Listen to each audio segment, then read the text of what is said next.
The Stephen A. Smith Show podcast. What's up, everybody? Good afternoon, and welcome to the latest edition of the Stephen A. Smith Show, coming at you as I love to do every weekday over the airwaves of ESPN Radio, 250-plus markets across the United States of America, and, of course, on Sirius XM, ESPN Radio, Channel 80. Number to call up, as always, is 888-729-3776. That's 888-SAY-ESPN. Jam-packed show coming your way today. Gonna get into a little NBA talk later with LeBron and the Cavs getting blown out in Cleveland, how bad things truly are in Cleveland, Ohio, and whether or not they're going to even make it out of the East. The Golden State Warriors, do they have real, legitimate competition out West? There's a story that's circulating now from Adrian Wojnarowski for ESPN and others, talking about problems with Kawhi Leonard and San Antonio Spurs management. We'll get into that a little bit later on in the show as well, but we all know where we have to start off this show. We all know where we have to end this show. We all know what we should be thinking about on a day like today. Super Bowl 52 in Minneapolis will take place, and it will be a rematch of Super Bowl 39, where the Philadelphia Eagles went up against the New England Patriots. Back then, Donovan McNabb was your quarterback. T.O. was your wide receiver in Philadelphia. But Brady and Belichick and Robert Kraft, the owner, was still in place for the New England Patriots. Go from 2004 to 2018, and the same three-headed monster still exists in New England. But you got a different coach in Doug Peterson instead of Andy Reid. You got a different quarterback, and it ain't even Carson Wentz. It's Nick Foles. And you've got, obviously, some requisite weapons that ain't Terrell Owens. But the question is, would they need to be? This is what the situation comes down to as far as I'm concerned. I saw a thriller in Foxborough, Massachusetts yesterday afternoon. Tom Brady is just sensational. There's just no other way around it, ladies and gentlemen. When there's a way, if there's a way to get something done and to come out on top, he'll find it. It's just that simple. Down 20-10. One touchdown to Danny Amendola. Another touchdown to Danny Amendola. This is in the aftermath of Rob Gronkowski going down with that concussion off of that hit from Barry Church, a former Cowboy with Jacksonville. And what you had was a situation where the New England Patriots went up 24-20, and then you were looking for Blake Bortles, 23 of 36 for 293 yards on the season, although sacked 3 times, still threw a touchdown. Okay, did not throw any interceptions. Blake Bortles did not play bad. He did not play bad. The issue is that when it was really time to step up and get something done, a sack by Harrison derailed him. The absence of a running game derailed him. The fact that he didn't use his wheels, his motors, to make plays with his feet derailed him. And, of course, his throw neutralized and nullified through the outstretched arms of Patriots cornerback Stephon Gilmore, ultimately ended it. You could say that ended it. That's just technically, but literally speaking, the Patriots still could have given up the ball. Jacksonville had to make sure to deny them a first down. And on plays 1 and 2, first down, second down, they couldn't do anything. On third and like 7 or 8, you're expecting them to throw the ball to get that first down. Josh McDaniels has Tom Brady hand it off to Damian Lewis, and what happens? He scampers for 18 yards, gets a first down, even has Bill Belichick in jubilation, clapping his hands and throwing his arms in the air triumphantly. And as a result, the New England Patriots walk away with another AFC championship, 24-20. Now, there's several things to pull out from this. And one that stands above the crowd is obviously the fact that while the Jacksonville Jaguars were penalized 6 times for 98 yards, the New England Patriots were called for 1 penalty all afternoon long for 10 yards. Now, I do recall a play where Patrick Chung, with about 6:30 left, was holding Mercedes Lewis. This is after New England scores. And Jacksonville has the ball, and they can drive, and they can find themselves getting the first down, chewing more time off of the clock and neutralizing New England more, but Patrick Chung didn't get called for the holding penalty against Mercedes Lewis, but I don't want to hear that. It happens. Obviously, in the first half, when A.J. Bouye, your cornerback for the Jacksonville Jaguars, gets called for a pass interference. with Tom Brady trying to connect to Brandon Cooks. Some people thought it was a bogus pass interference call. Others, like my colleague at 98.7 FM in New York, Mr. Greg Canty, former New York Giant, knows his football. He pointed out, hey, Bouye was using his body and forced the smaller Cooks out of bounds. And that might have had something to do with that pass interference call because he didn't look back until the end. So when you're looking at it from that perspective, hey, you're looking at it and you're saying, you know what, it might have been pass interference. Because that helped the New England Patriots ultimately put 10 points on the board before the half. You can look at it that way. You can't summarily dismiss that notion. I'm thinking about Lambeau hitting field goals. I'm thinking about a holding penalty that was called against Jacksonville. Or was it a delay of game? I'm trying to remember when they had an opportunity to go up 17-3 at the time and they missed that opportunity.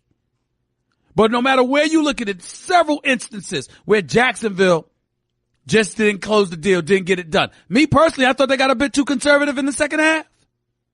I thought Doug Marrone got conservative. I thought he imitated the Atlanta Falcons a little bit. When they were up 28-3 on the Patriots, you got to keep scoring. Tom Brady is on the other side of the field. You beat New England by keeping on scoring. You don't beat them by being satisfied with the points that you get and saying, okay, we're safe. Our defense, we can just rely on them to stop Tom Brady. That's not how you beat the New England Patriots. It is not how you beat Tom Brady because that's not going to work. You beat him by making sure that you continue to play your game and put points on the board. That's not what they did. And in my opinion, that has a lot to do with why they lost this game. All you could muster was a field goal in the third quarter and the fourth quarter. That's all you could do after putting up 14 points in the second quarter if you're Jacksonville. You've got the momentum. You're up 14-3. And then all of a sudden, Brady sits up there and hands the ball off to James White for a 1-yard touchdown run. And there you have it. But even then, Lambeau kicks a 54-yard field goal in the third quarter. He kicks another 43-yarder in the fourth. You're up 20-10. What's the problem? Especially with Gronk out. And you haven't had Julian Edelman all year long. You know that with a Ramsey, with a Bouye, you've got corners on the outside, others in your secondary to help you out. You're not beating Jacksonville with that speed, that athleticism, and the hitmen they have on the defensive side of the ball. You're not beating Jacksonville when all you have to go on is the outside of the field. You're not doing it. So if you know that they can't go outside on you because New England doesn't have the horses to pull that off, then why did Danny Amendola suddenly look like the combination of Gronkowski and Jason Witten and, listen, Shannon Sharp and the list of the great tight ends. Not that Amendola was playing tight end, but I'm just saying it looked like that the way he was patrolling the middle of the field. Why didn't you stop him? Because Brady, that's why. He's just so great, y'all. There's just no way to deny it. The man is phenomenal. I mean, when you think about, I think about that movie Glenn Ross with Alec Baldwin. And he sat up there and he's talking about always be closing. Tom Brady closes. It's what he does. It's the reason the New England Patriots are in yet another Super Bowl. The 8th with Tom Brady and Bill Belichick. 8. By the way, Nick Foles didn't have to close at all. Minnesota sorted that. Craving even more of Stephen A? Him of all people. For around-the-clock access to the man? I'm Stephen A. You can follow him on Twitter and Instagram at Stephen A. Smith and on Facebook at Stephen A. Let's point to a couple of things here before I forget. Number one, the Patriots scored, pulled it within 14-10, and the Jacksonville Jaguars, they're up 14-10, but they get the ball back with about 55 seconds left. That was the first time all season long any team in the NFL took a knee with that much time left in a half. First time all year long. All year long. 55 seconds left, they took a knee going into halftime. That's number one. And number two, what about that third and 18? 3rd and 18. And Tom Brady connected with Amendola for a 20-yarder with about, what was it? About over 10 minutes left or so. I mean, I don't have the exact play-by-play in front of me, But those are the kind of things that I'm looking at. Those are the kind of things I'm paying attention to. Because these are the kind of things that contributed to the demise of the Jacksonville Jaguars. But who better to highlight it? I couldn't wait to hear from my buddy. Because, listen, bottom line is this. I have been saved. I was on the record coming in saying, I don't want to see a Super Bowl with Blake Bortles versus Case Keenum or Nick Foles. I absolutely, positively do not deserve that. Now we got a Super Bowl that I don't mind seeing because Tom Brady's going to be in it. Not that I would want him normally there. I'm a New Yorker. I ain't root for anybody in Boston, but greatness is greatness. I would have preferred to see Drew Brees, even if it was against Tom Brady, or a rematch of Atlanta versus New England, but that wasn't to be. But I damn sure didn't want to see Case Keenum, Nick Foles, or Nick Foles against Blake Bortles. I did not want to see that. That'd have been the lowest rated Super Bowl in history. So I prayed before yesterday's game that New England won. I prayed that New England got it done, that Tom Brady would be in the Super Bowl. And it happened. So I'm happy about that. I imagine there are plenty of people that are not happy about it at all. And none more so, in terms of unhappiness we're talking about here, none more so than my first caller, formerly Carlton from Massachusetts, now Carlton, who is retired in Tampa. Obviously, the sun has not shined upon him. Carlton, the floor is yours, buddy. How you doing? Stephen A., you are a smart man, but you have become a Patriots apologist. You are on Robert Kraft's Christmas card list. I know it. I'm going to prove it. But let me give you the absurdities just in the fourth quarter that happened in yesterday's game, okay? Go ahead. Miles Jack, at 13:37 of the fourth quarter, was ruled incorrectly down by the refs after the fumble recovery when he wasn't touched at all by Dion Lewis. That would have made the game 27-10 Jaguars because he was unobstructed for the touchdown after that. There was a blatant pass interference call on Patrick Chung at the what mark here? It's at the I don't have the mark, but anyway, on Mercedes Lewis. Oh yes, I do. At the 13 mark of the fourth quarter, killing a Jags fourth quarter drive. There was a blatant, uncalled Cameron Fleming hold on Marcel Darius on the third down and 18 completion by Brady, which extended a Patriots drive. That was at the 10:41 mark of Q4. And then at 6:21 of the fourth quarter, there was a second blatant pass interference call on Chung on Mercedes Lewis. Another uncalled. That one was blatant. There's no question that Chung. Blatant, I don't know about both of them, but one of them was. That Chung on Mercedes Lewis, that definitely was blatant. I'll give you that.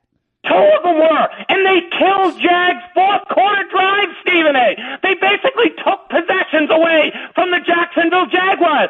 So the refs just handed this victory to the New England Patriots on a silver platter. We're not even talking about the bogus Bouye pass interference call at the end of the second quarter, which you, Max, and Ryan Clark all said was garbage on your First Take program. We're not even talking about the blatant face masking penalty on Malcolm Butler at the 5:10 mark of Q1 when he hauled down Marquise Lee by his face mask after an incompleted pass.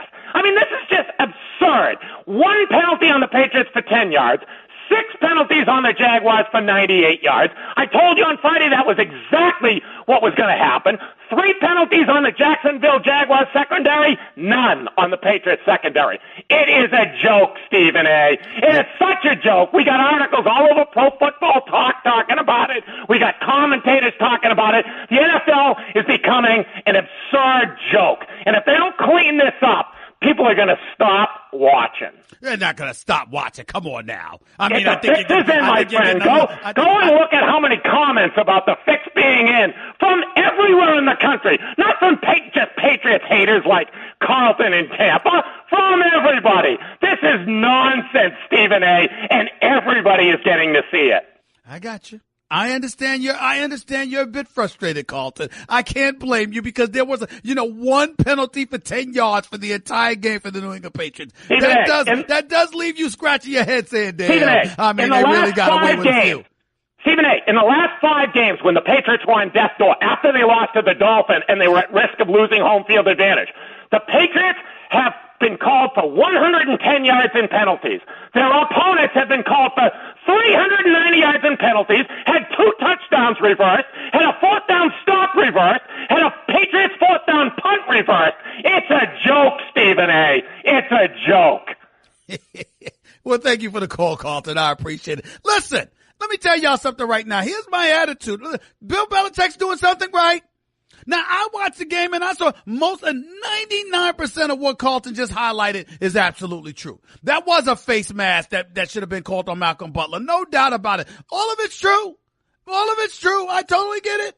I understand it. But for some reason, Bill Belichick knows things that a lot of his contemporaries just don't know. Listen, how is it that y'all can't figure this out? How is it that you can't figure this out? Certainly there are penalties. The Patriots clearly should have been called for more than one penalty for 10 yards during the game. But maybe, just maybe, it's going back to what I told y'all. I told y'all if Tom Brady wasn't in this, I came into the show Friday and Thursday and I said, Tom Brady is holding the future of the NFL, the immediate future of the NFL in the palm of his hands. Because after the season that they've had, due to the Colin Kaepernick protests and everything else, I said to y'all, you need a good Super Bowl, man. You can't have Carson Wentz down due to injury. Matt Ryan gets bounced out by Philly. Drew Brees, a miracle, takes him out against New Orleans. Big Ben Roethlisberger and them can't get it done because their defense didn't show up for them against Jacksonville. In one weekend, 3 of those top quarterbacks were gone. Carson Wentz went down weeks earlier. All you had was Tom Brady. You know what? A Super Bowl with Blake Bortles against Case Keenum or Nick Foles, that would have been a disaster. So I ain't going to lie to you. I expected the New England Patriots to get a little bit of favoritism. I really, really did. I didn't expect it to be so flagrant, though. I really didn't expect that. But I'm not going to lie to you. On this particular day, I don't care. I really don't. I mean, I'm all about fairness and all of that stuff. Please don't get me wrong. But I just don't care right now because I could not take seeing Blake Bortles versus Nick Foles in the Super Bowl. I just didn't want to see that. I needed something better than that. And it happened. I actually feel sorry for Blake Bortles, by the way. You're listening to the Stephen A. Smith Show podcast. Look, I watched the Golden State Warriors, the reigning defending NBA champions, go up against the Houston Rockets Saturday night. And I must confess to you, I got real excited to see CP3 and James Harden. You got to remember, James Harden, just a game earlier, had come back from a 7-game absence. He was on a minutes restriction, 30 minutes. I loved watching D'Antoni say, damn that. We trying to win this game. And with 4 minutes left, put James Harden right back up in there. I loved that. And that big shot he hit over Steph Curry, it is what it is because James Harden is a superstar. It's just that simple. But the thing about it is watching CP3 play the way that he's played, I don't know about anybody else, but Chris Paul's an MVP candidate to me. When you look at the way Houston is balling, and you look at what the Clippers are without him, and you look at how Houston seems fit to go up against the Golden State Warriors, Golden State's still a favorite. I still don't see Golden State losing a series to the Houston Rockets, but I must admit I am intrigued. I can't front with that. I'm definitely intrigued. I can't omit that. I can't dismiss that. I'm definitely intrigued. It's important to point that out. But on First Take this morning with my man Max Kellerman, one of the questions that we asked was whether or not the Golden State Warriors or the Cleveland Cavaliers, which team was in more trouble? Max said Golden State because he considers Houston to be that big of a threat. I'm an OKC guy, but I'm not dismissing Houston either. I think the problem with OKC is their bench. That starting 5, I think they'd be hell for Golden State. I really do. But you need to rest at some point. And the Raymond Feltons and Pattersons of the world and others, they got to be able to come through for you. And I'm not sure they can.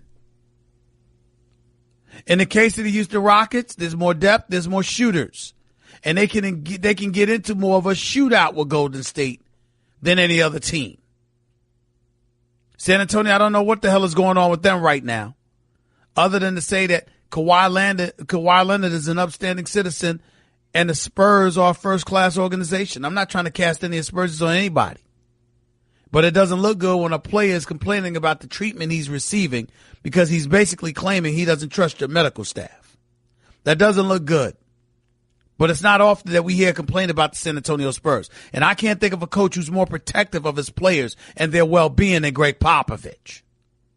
So you're not about to hear me cast any aspersions on the San Antonio Spurs. It's just not going to happen. You got to show me evidence. Other than that, I'm going to give them the benefit of the doubt. They've earned it. But Kawhi Leonard earns it too. That's why we need to just mind our business and let's see it play out. Because this is an injury. We don't know. But getting back to the comparisons, I would tell you that the Cleveland Cavaliers are in a world of trouble. Now, let me be very, very clear, because I did Final Take today on ESPN's First Take. And I wanted my producers to play the Final Take for you before I really tell you what I'm trying to say. Before I get into the logistical issues involving LeBron, let me first tell you what I'm saddened by as it pertains to Coach Tyronn Lue for the Cleveland Cavaliers. This was my Final Take today on ESPN's First Take, which airs every weekday at 10 a.m. Eastern Time, 7 a.m. Pacific. This is my Final Take. Listen to what I have to say here. Shocking news to report. LeBron James is not responsible for everything. He isn't responsible for the cold weather in the Northeast. He isn't responsible for some meteorite that appeared in Michigan just a few days ago. And he damn sure isn't responsible for the vitriol and diminished ratings that's been aimed in the direction of the NFL, courtesy of Colin Kaepernick's protest during the national anthem. But here is what LeBron James does harbor some responsibility for: the future of Tyronn Lue as coach of the Cleveland Cavaliers. Forget all the stats, the numbers, the visual displays that prove LeBron James is the best in the world. And please, please, please forget for a moment his generosity and social consciousness that makes him undoubtedly the preeminent role model in the entire world of sports, as far as I'm concerned. For a moment, remember instead that LeBron James is the self-proclaimed leader of a franchise that's been to 3 straight NBA Finals, who watched with virtual nonchalance as his marquee sidekick Kyrie Irving successfully demanded his way out of Cleveland. And that it is LeBron James who finds himself on a different page with owner Dan Gilbert, yet again, leaving the careers of others mired in stagnation. What exactly is Coach Tyronn Lue supposed to do with this bunch? You've got LeBron, who won't commit to staying in Cleveland past this season, a starting shooting guard in J.R. Smith struggling to score in double digits, a reserve in Tristan Thompson trying to learn how to be a reserve, a miniature scoring machine in Isaiah Thomas looking for $200 million despite being a defensive liability due solely to his size, and a coach stuck in the middle of all this, made even worse by the fact that his pseudo-boss, LeBron, isn't on the same page as his real boss, owner Dan Gilbert, which appears to be putting Lue's job in jeopardy. If we learn that Gilbert isn't thinking about Lue, that shouldn't come as a shock. Former coach David Blatt was Gilbert's guy, remember that? Not Tyronn Lue. Plus, Gilbert's vitriol for LeBron conceivably outweighs everything. So there will always be sacrificial lambs where Gilbert is concerned. But for LeBron to have anything to do with potential troubles concerning Lue is, well, troubling. Why? Because it means that in spite of his public vote of confidence for Lue, along with that of several other players on Lue's behalf, evidently the king isn't thinking as much about the position his coach has been put in as much as he should. That's not only unfortunate, it's sad. And it'll be even worse than that if Lue loses his job because of all of this nonsense. That was my take in regards to Tyronn Lue and the role LeBron James may or may not be playing in all of this. I'll elaborate on that even further in a minute. Craving even more of Stephen A? Him of all people! For around-the-clock access to the man? I'm Stephen A! You can follow him on Twitter and Instagram at Stephen A. Smith and on Facebook at Stephen A. By the way, that little diatribe I went on before playing my Final Take for you guys Well, that was brought to you by Straight Talk Wireless, nationwide coverage on America's largest and most dependable 4G LTE networks. And before I get back into my point, I want to ask you all a question, or basically tell you something that you need to know. Get the feeling of being rewarded with gold status at Shell with the Fuel Rewards program.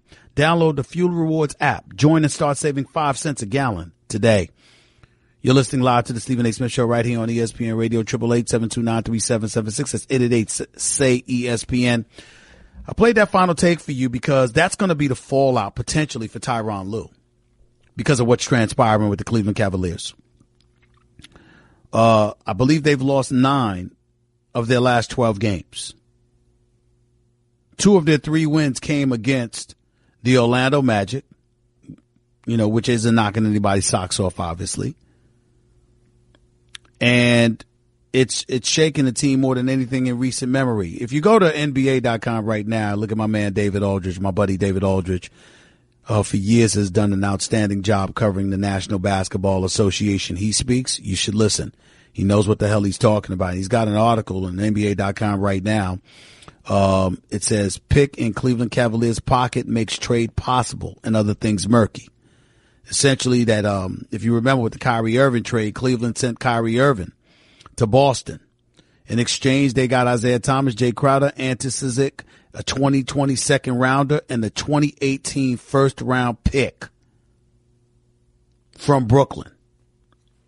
It's unprotected, which means the more Brooklyn wins, the less valuable it probably makes the pick. See, what happens is this. Kobe Altman is a rookie general manager for the Cleveland Cavaliers. And if he wants to make a move to improve the team, he needs to give up that 2018 first round pick. The problem with that is he's got to get the approval of Dan Gilbert. Dan Gilbert, while not impossible and resolute in his unwillingness to let go of the pick, rather, he's not resolute with that. The point is he's relatively defiant because his mentality is, why should I do a damn thing for LeBron James? This is what's going on in Cleveland. LeBron James is the greatest player in the world, who's been 8 straight NBA finals. LeBron James spoke to Dan Gilbert before the season began, when the Cleveland Cavaliers were interested in entertaining Kyrie's demands to be traded. LeBron told Dan Gilbert he wants to stay with the troops that we have. He's ready to go to war with them. He spoke out against letting go of Kyrie. Dan Gilbert wasn't trying to hear it because Dan Gilbert in exchange asked LeBron James, are you willing to commit to the next 3 to 5 years? And LeBron was not willing to commit. So Dan Gilbert said, damn that. If that's the case, we're going to fall apart anyway. So let me use some assets that we have available to us and go from there. And that's what he used Kyrie for, to get what he got in Isaiah, in Crowder, in Cizic, in a 2020 second rounder, and in the unprotected first round pick from Brooklyn for this coming June. And the reason why you see Gilbert playing hardball, and the reason why I wrote the final take that I wrote, is because Tyronn Lue is stuck in the middle of this garbage. So is Kobe Altman, the general manager. Kobe Altman is a rookie GM. He's a rookie GM. You got the best player in the world on one side and the man that cuts your checks on another. Say what you want about Dan Gilbert, but you can't say he doesn't cut the check. The man has given LeBron everything LeBron has asked for, with the exception of what transpired this summer with Kyrie. And the reason he didn't capitulate to LeBron's wishes with Kyrie is because LeBron would not commit. Now, LeBron is not wrong for not committing. It's his future and it's his life. And he steps on the court every day and shows you he's the best in the world. So we get that part. But the flip side to it is that LeBron is concerned about his future. And it's had a contagious effect on the rest of the team.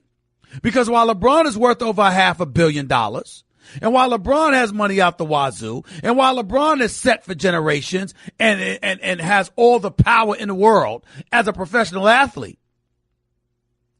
there's a bevy of others with no such luck. J.R. Smith can't score in double digits barely to save his life. He's your starting shooting guard.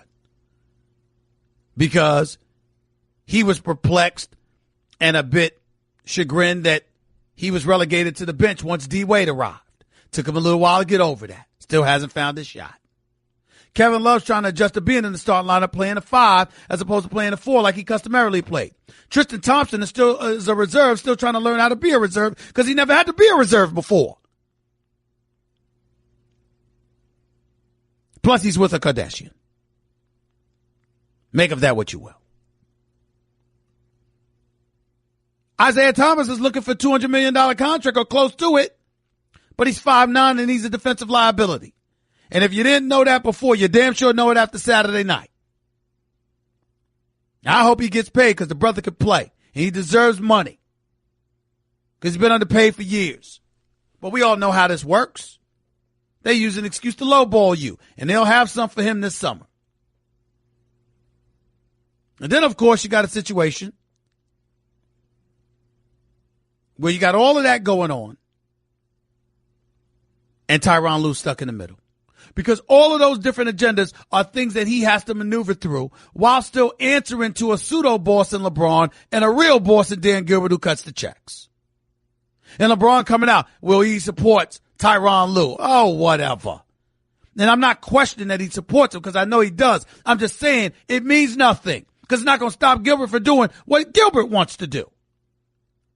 And I sincerely doubt that LeBron James is going to cut a check for Tyronn Lue, paying him what Gilbert's paying him. So what you really, really need is for LeBron and Gilbert to get on the same page, but it doesn't seem like that's possible unless LeBron is willing to commit to Cleveland for years to come, which he clearly is not willing to do. That to me is endangering everything because Toronto is no joke. DeMar DeRozan's got a jump shot now. Boston is no joke.